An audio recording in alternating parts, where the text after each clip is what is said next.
Meus queridos irmãos, que Jesus continue a nos favorecer com a sua doce e serena paz.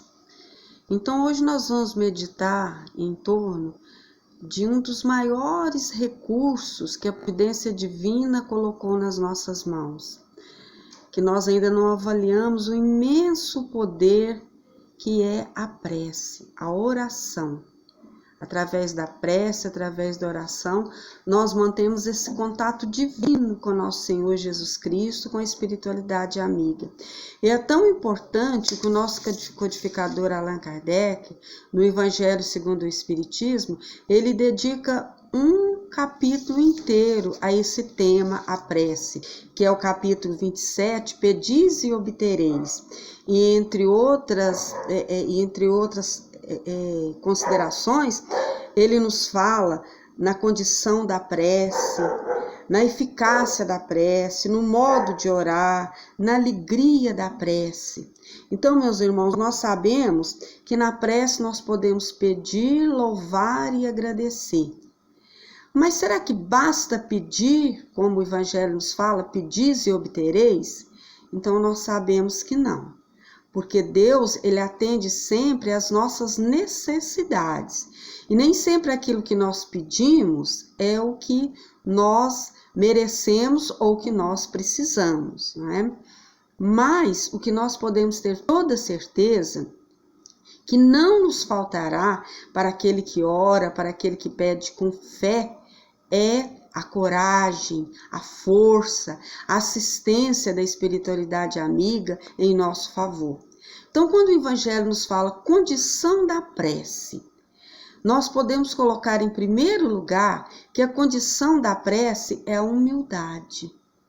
O Evangelho nos fala, entrando no templo do Senhor, deixai toda animosidade, todo motivo de dissensões, para que a nossa prece possa ser levada pelos anjos ao Altíssimo. Então, como que nós podemos desejar que a nossa prece, o nosso divino contato com Jesus, com as potências espirituais, ela tenha eficácia se nós estamos com o coração muitas vezes cheio de mágoa, cheio de rancor? Então, nós vamos observar que a humildade é uma condição essencial.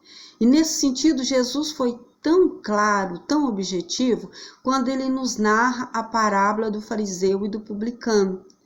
Então, ele fala, 2 homens subiram ao templo para orar.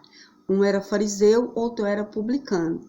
O fariseu orava com ostentação, dizendo, obrigado, Senhor, porque eu não sou como os outros homens, que são adúlteros, ladrões, eu dou o dízimo de tudo que tenho, jejuo, lavo as mãos antes das refeições, eu não sou como este publicano aí.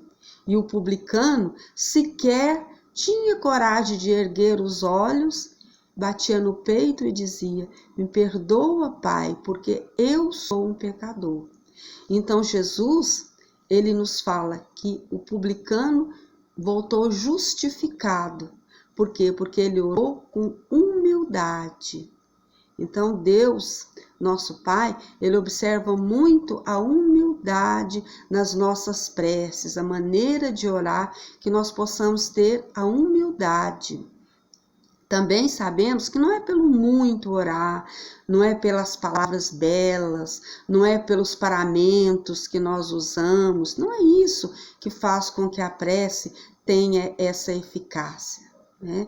Jesus também, numa outra passagem muito bonita, quando ele conversa com a mulher de Samaria, no poço de Jacó, então a mulher pergunta para ele, Senhor, onde nós devemos de orar? Será em Jerusalém? Será em Samaria? Os templos de Jerusalém ou de Samaria? Então Jesus fala, mulher, dia virá em que Deus será adorado em espírito e em verdade. Então nós sabemos que a adoração de Deus se faz dentro de nós. Nós somos o templo vivo. E nesse sentido nós podemos orar em qualquer lugar, em qualquer situação, né? Desde que o nosso coração esteja participando, desde que nós estejamos orando com a fé, com a humildade, com a aceitação, não é? Porque nesse sentido, então, a nossa prece terá essa eficácia que o Evangelho nos fala, né? Então, meus irmãos, tem uma passagem muito bonita que está no livro Jesus no Lar, de Francisco Cândido Xavier, dado pelo Espírito Ney Lúcio, que nos traz assim uma história que ilustra perfeitamente a prece nas nossas vidas, né? Porque nós sabemos que a prece, ela age assim em nós como se a gente entrasse numa casa desarrumada, em desordem, e que a luz estivesse apagada. Do momento que nós acendemos a luz, nós vemos aonde que nós temos que arrumar, onde que nós temos que colocar ordem. Então a prece é essa luz, ela clareia nossa mente, mas não dizer que basta nós orarmos, não, nós temos que orar e a oração, como a própria palavra nos fala, arregaçarmos as nossas mangas também ao trabalho, né? Porque a oração, o trabalho também é uma oração. E nessa história muito bonita que Ney Lúcio nos narra, com o nome de Resposta Celeste, está lá no capítulo 28, quem quiser olhar, porque a gente não consegue transmitir com a fidelidade que o Espírito Amigo coloca aqui nessa história. Então nos fala que um certo pregador das verdades divinas, ele saiu para fazer as suas pregações de uma aldeia a outra, mas era distante muitas milhas e ele se fazia acompanhar apenas pelo fiel animal, o cão que o acompanhava. Quando ele foi, a noite chegou, então ele se viu sem certeza do caminho e, como já se fazia noite, ele orou pedindo a proteção de Deus para que o livrasse de todos os perigos do caminho. E ele então se aproxima de um local, assim como se fosse uma cova com folhas, que ele pensou que seria um refúgio onde eu poderei passar a noite. Mas quando ele se aproximou dali, se preparava para se acomodar naquela espécie de refúgio ali da natureza, eis que um bando feroz de mosca o ataque e ele tem que sair correndo dali. Continua o caminho, quando ele vê uma ponte, que do outro lado tinha apesar de já ser noite, ele observava que havia como se fosse assim, um imenso lençol branco, onde ele poderia passar a noite ali sem maiores perigos. Mas quando ele se preparava com o fiel companheiro para atravessar a ponte se rompe e ele fica impossibilitado. Continua o caminho, nessa altura já ameaçava chuva, trovões, relâmpagos ao longe, e ele então vê uma árvore frondosa, e naquele tronco daquela árvore seria um abrigo ideal para que ele pudesse passar a noite ali naquela chuva que já se aproximava.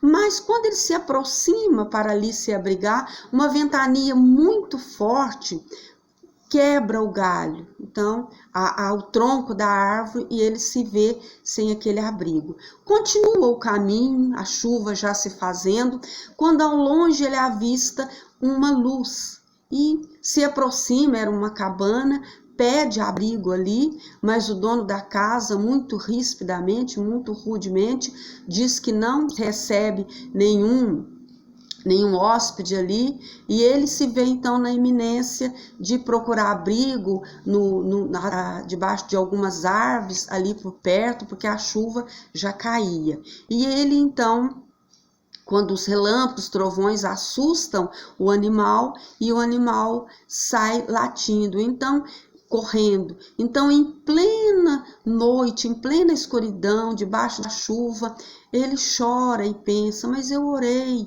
eu pedi a proteção de Deus e agora até meu amigo, até o meu animalzinho me abandona.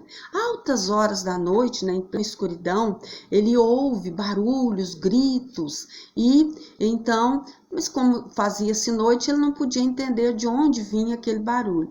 Logo de manhã, amanhece aquele dia muito bonito, com muito sol, como sempre após a tempestade vem a bonança, e ele fica sabendo ali que aquela cabana que lhe negara o auxílio, ela fora assaltada por ladrões à noite que mataram todas as pessoas que ali estavam.